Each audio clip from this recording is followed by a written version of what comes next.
بسم الله الرحمن الرحيم. كل نفس ذائقة الموت وإنما توفون أجوركم يوم القيامة، فمن زحزح عن النار وأدخل الجنة فقد فاز، وما الحياة الدنيا إلا متاع الغرور. يا أيها النبي إنا أرسلناك شاهدا ومبشرا ونذيرا وداعيا إلى الله بإذنه وسراجا منيرا، وبشر المؤمنين بأن لهم من الله فضلا كبيرا، ولا تطع الكافرين والمنافقين ودع عزاهم وتوكل على الله وكفى بالله وكيلا. بسم الله خير الأسماء، بسم الله قبل أي ابتداء، بسم الله الذي جعل لكل داء دواء، بسم الله الذي لا يخفى عليه شيء في الأرض ولا في السماء وهو السميع العليم. ربنا افتح بيننا وبين قومنا بالحق وأنت خير الفاتحين. ربنا عليك توكلنا وإليك أنبنا وإليك المصير. يقول المصطفى صلى الله عليه وسلم: اقرأوا القرآن فإنه يأتي يوم القيامة شفيعا لأصحابه. صدق رسول الله صلى الله عليه وسلم. اخوتنا إخوة الإيمان والإسلام، هيا بنا إلى مأدبة القرآن الكريم الذي قال عنها حضرة النبي صلى الله عليه وسلم: تركت فيكم ما إن تمسكتم به لم تضلوا بعدي أبدا، كتاب الله وسنتي. صدق رسول الله صلى الله عليه وسلم. هيا بنا لكي نشرح صدورنا ونزكي نفوسنا بمعجزة الهادي البشير ألا هو القرآن الكريم. نعيش سويا في رحاب هذه التلاوة القرآنية المباركة العطرة، وفي هذه الليلة القرآنية المباركة العطرة التي جئنا فيها مشاركة للأسرة الكريمة والعائلة الكريمة، لعميد عائلات الحليمة مرحوم الحاج أبو العطا حسن عبد الحليم، والد المعلم عبده أبو العطا حسن عبد الحليم، والأسطى محمد أبو العطا حسن عبد الحليم، والمعلم حسن أبو العطا حسن عبد الحليم، والأستاذ أبو العطا حسن عبد الحليم، وشقيق الحاج مصطفى حسن عبد الحليم، والأستاذ عبده حسن عبد الحليم، والحاج السيد حسن عبد الحليم، والحاج أبو العطا مصطفى، والعمدة السعيد صبح، والحج الباز السعيد العبيدي. دعينا المولى عز وجل أن يتغمد الفقيد بواسع رحمته، وأن يلهم آله وزويه الصبر والسلوان يا رب العالمين. اللهم اغفر له وارحمه، عافيه واعف عنه، واكرم نزله، ووسع مدخله، وجاف الارض عن جنبيه، وثبته عند السؤال. اللهم ثبته عند السؤال. اللهم ان كان محسنا فزد في احسانه، وان كان مسيئا فتجاوز عن سيئاته. اللهم اطله دارا خيرا من داره، واهلا خيرا من اهله، وزوجا خيرا من زوجه. اللهم انزل عليه في هذه الليلة في قبره الضياء والنور والفسحة والبهجة والسرور برحمتك يا عزيز يا غفور. وتنا إخوة الإيمان والإسلام، وقد شرف المكان بعلم من أعلام دولة التلاوة، فخر قراء محافظة الدقهلية، سفير من سفراء القرآن الكريم في جميع الدول الإسلامية، نبت القرآن من بيت القرآن، وابن الازهر الشريف وسليل الجامعة السعيدة جامعة الحاج سيد سعيد شفاه الله وعافاه، وقارئ قناة مديح النبي صلى الله عليه وسلم الفضائية فضيلة القارئ الحاج يوسف بدي قارئ إذاعة جمهورية مصر العربية والعالم الإسلامي كله، مقيم بمركز ومدينة كرمز القهلية. ندعو الله تبارك وتعالى لقارئنا بالتجلي والتوفيق، ولي ولحضراتكم بحسن الاستماع، انه ولي ذلك والقادر عليه، فليتفضل فضيلته مشكورا.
أعوذ بالله من الشيطان الرجيم.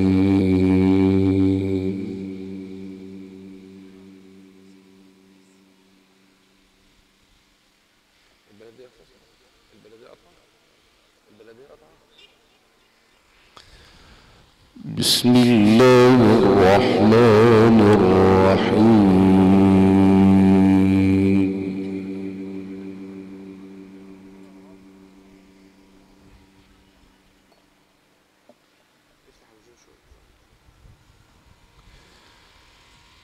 يا عبادي الذين آمنوا إن أرضي واسعة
الصالحات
واسعة فإياي فاعبدون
كل نفس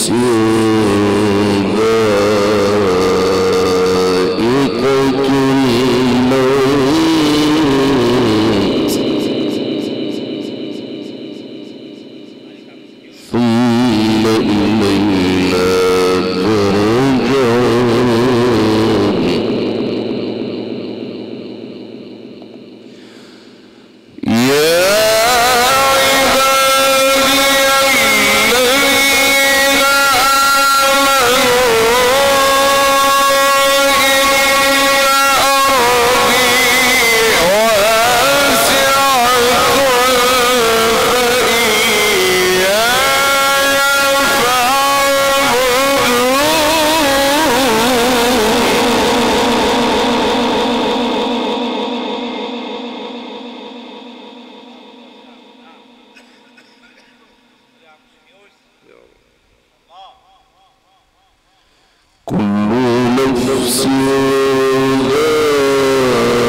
كل نفس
نعم أجر العاملين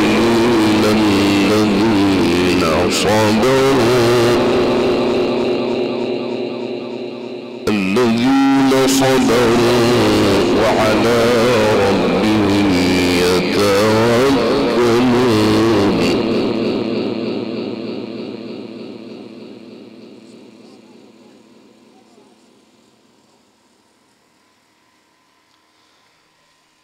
الذين صبروا وعلى ربهم يتوكلون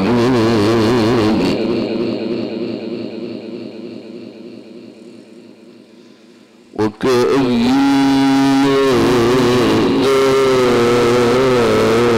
دابة لا تحمل رزقها الله يرزقها وإياكم وهو السميع العليم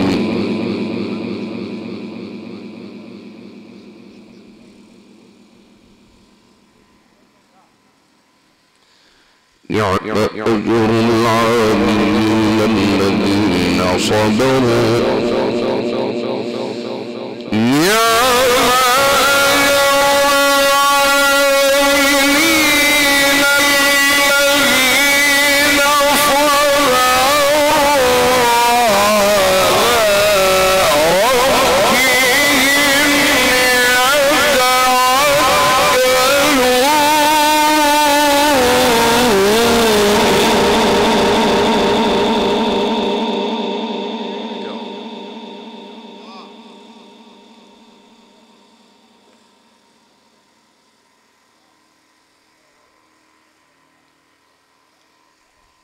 وكأين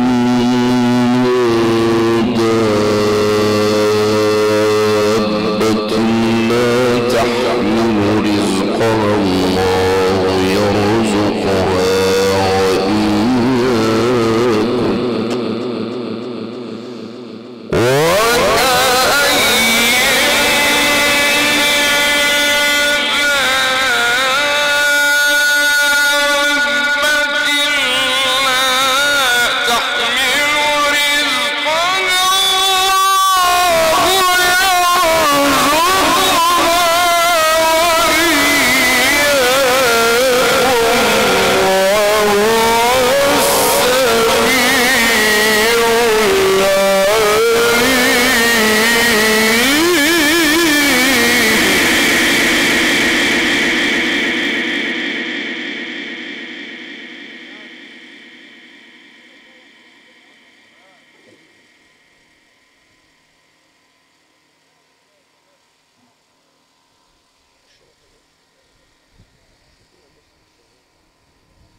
الذين صبروا وعلى ربهم يتوكلون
ولئن سألتهم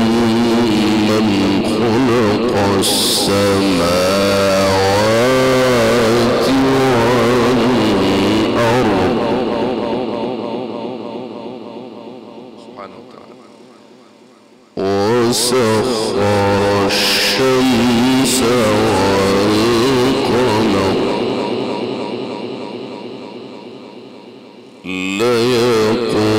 ليقولن الله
فأما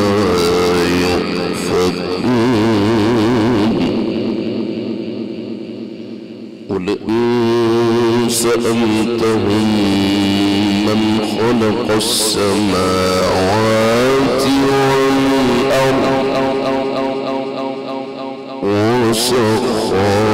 الشمس والقمر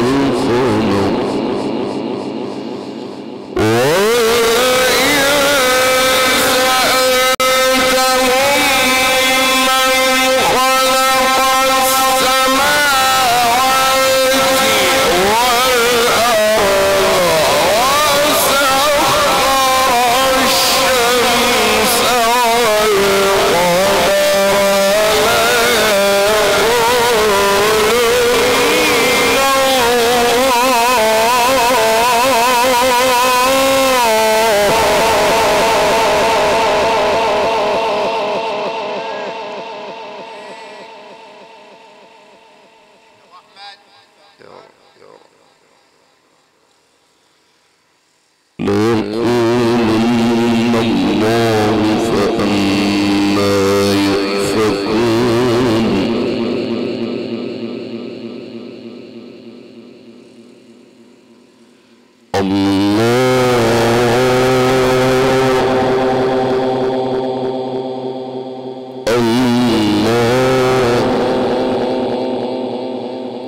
الله يبسط الرزق لمن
يشاء من عباده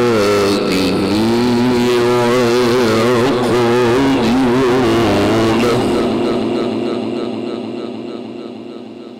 إن الله بكل شيء عليم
ولئن سألتهم من نزل من السماء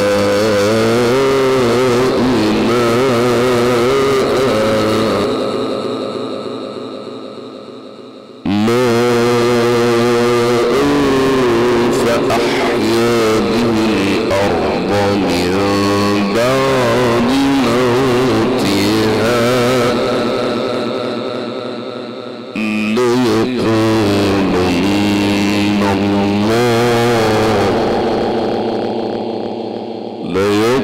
ليقولن الله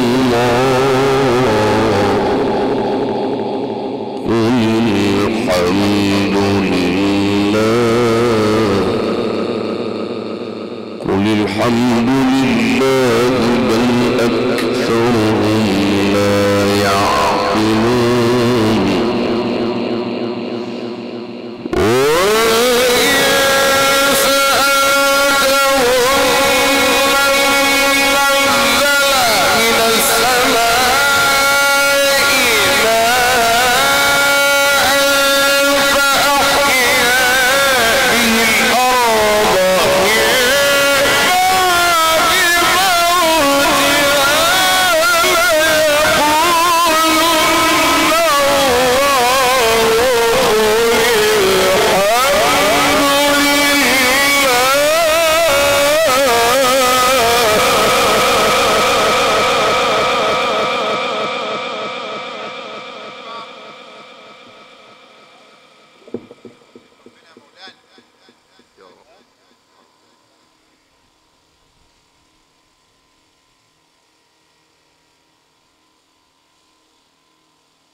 قل الحمد لله بل أكثرهم لا يعقلون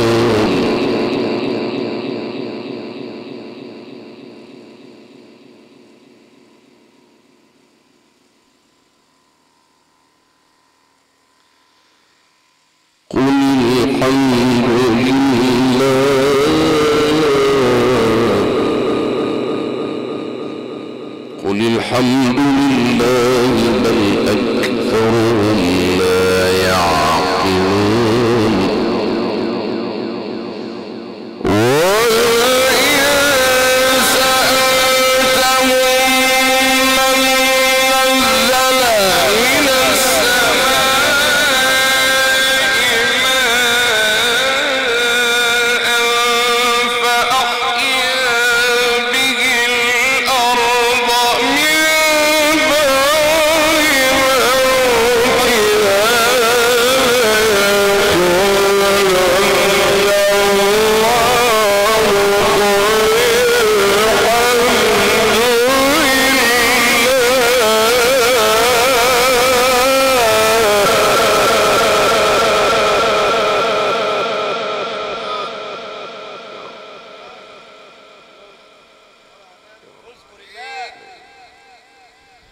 قل الحمد لله بل أكثرهم لا يعقلون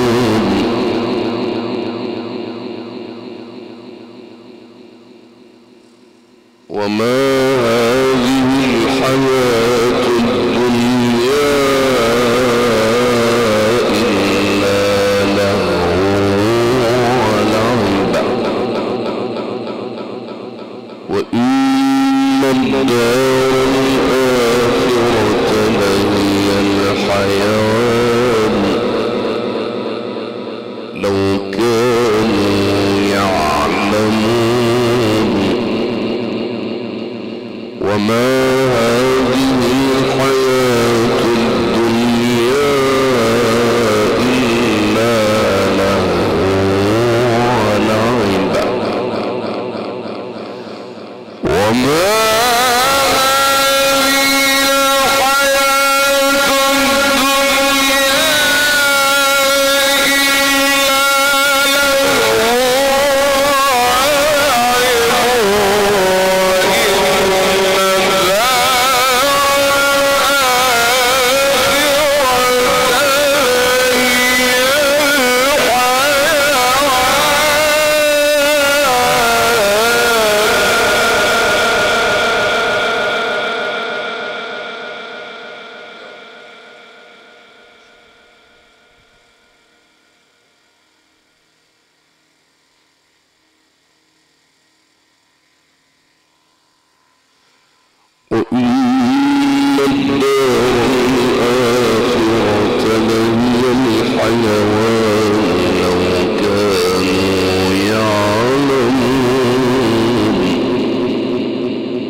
يكفروا بما آتيناهم وليتمتعوا فسوف يعلمون أولم يروا أنا جعلنا حرما آمنا ويتخطف الناس من حولهم أفبالباطل يؤمنون وبنعمة الله يكفرون ومن أظلم من افترى على الله كذبا أو كذب بالحق لما جاءه أليس في جهنم مثوى للكافرين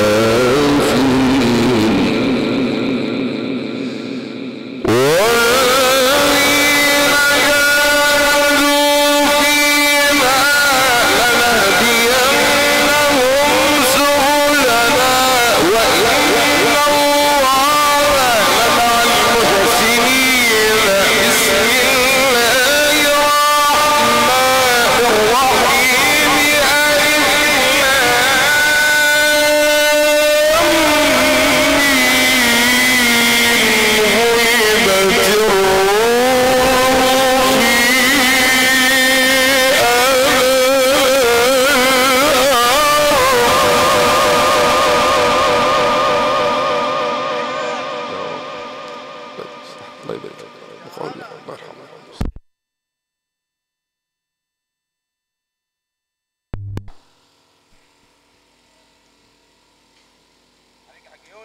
الله يكرمك ليس حالك. والذين جاهدوا فينا لنهدينهم سبلنا وإن الله مع المحسنين وإن الله مع المحسنين والذين جاهدوا فينا لنهدينهم سبلنا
سيغلبون في بضع سنين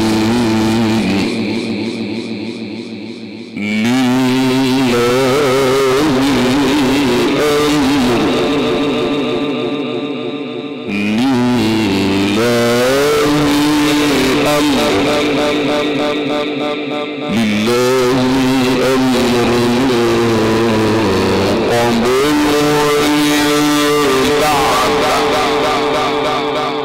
ويومئذ يفرح المؤمنون بنصر الله ينصر من يشاء وهو العزيز الرحيم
سيغلبون في بضع سنين لله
بسم الله الرحمن الرحيم.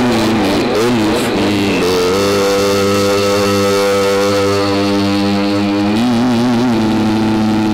غلبت الروم في أدنى الأرض وهم بعد غلبهم سيغلبون وهم بعد غلبهم سيغلبون في بضع سنين لله الأمر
وعد الله لا يخلف الله وعده ولكن أكثر الناس لا يعلمون.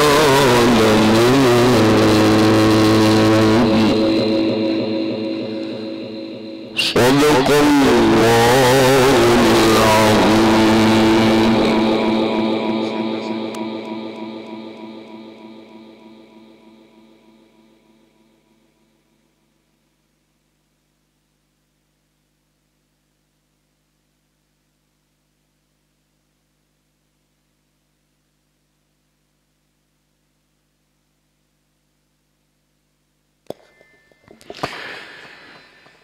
صدق الله العظيم الذي لا اله الا هو،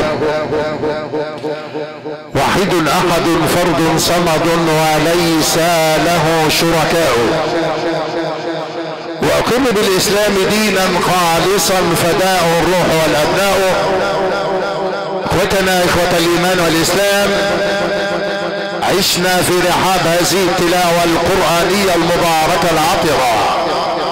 والتي امتع بها القلوب. قرية اتحاد الاذاعة والتلفزيون العربي، فخر قراء محافظة الدقهلية، سفير من سفراء القرآن الكريم في جميع الدول الاسلامية، نبت القرآن من بيت القرآن وابن الازهر الشريف وسليل الجامعة السعيدة جامعة الحاج سيد سعيد شفاه الله وعافاه، وقارئ قناة مديح النبي صلى الله عليه وسلم الفضائية، فضيلة القارئ حاج يوسف بدي، قارئ اذاعات جمهورية مصر العربية والعالم الاسلامي كله، مقيم بمركز ومدينة دكرنس الدقهلية، نقلت على اقوى الاذاعات المحلية المتنقلة عبر انحاء الجمهورية تحت ادارة عميد صوتيات مصر الاول الحاج علي ابو حلمي واولاده، المقيمين بقرية عشرة مركز ومدينة صان الحجر بمحافظة الشرقية تحت ادارة المهندس صبري علي، مهندس محمد علي، مهندس حلمي علي، اضواء الكهربائية الحديثة، الشركة العالمية لاعمال الانارة الحديثة، ومحطات الديزل الكبرى المتنقلة عبر انحاء الجمهورية، ومن داخل مخازن الفراشة الكبرى علم فراش جمهورية مصر العربية الاولى نظافة ومهارة ودقورا، واسطول المتحرك والمصرح له بالتنقل عبر انحاء الجمهورية تحت ادارة الحاج ابراهيم الزناتي واولاده المقيمين بمصر الجديدة، كل هذا وذاك تحت ادارة الحاج السعيد الزناتي واخوته، وفيه القهوة العربي خدمات الفندقية المتميزة تحت ادارة الحاج عبد المعداوي، تحت ادارة المتري علي عبد المعداوي، المقيمين بالفريحة مركز اولاد صقر بمحافظة الشرقية، تصوير التلفزيوني والبث المباشر، لاقي التصوير ومخرج الروائع مهندس السيد عوض ابو النضر، المقيم بالهيطة مركز ومدينة صان الحجر. قصة الفقيد الراحل عميد عائلات الحليمة يتوجهون بخالص الشكر والتقدير لكل من اتى يؤدي واجب العزاء، معلم عبده ابو العطا حسن عبد الحليم، والاسطى محمد ابو العطا حسن عبد الحليم، والمعلم حسن ابو العطا حسن عبد الحليم، والاستاذ ابو العطا حسن عبد الحليم، والحاج مصطفى حسن عبد الحليم، والاستاذ عبده حسن عبد الحليم، والحاج السيد حسن عبد الحليم، والحاج ابو العطا مصطفى، والعمدة السعيد صبح، والحاج الباز السعيد العبيدي. اخوتنا اخوة الايمان والاسلام، ان هذا كان لكم جزاء وكان سعيكم مشكورا.